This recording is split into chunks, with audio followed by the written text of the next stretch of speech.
วันนี้ฉันถึงรู้ดีย้อนเวลากลับมาไม่ได้โธ่เอ้ยโชคชะตาเล่นตลกลืมตาตื่นมองฉันอีกครั้งจะบรรเลงเพล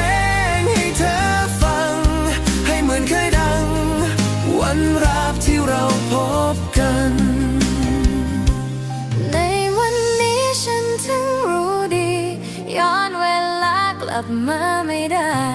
โธ่เอ้ยโชคชะตาเล่นตลก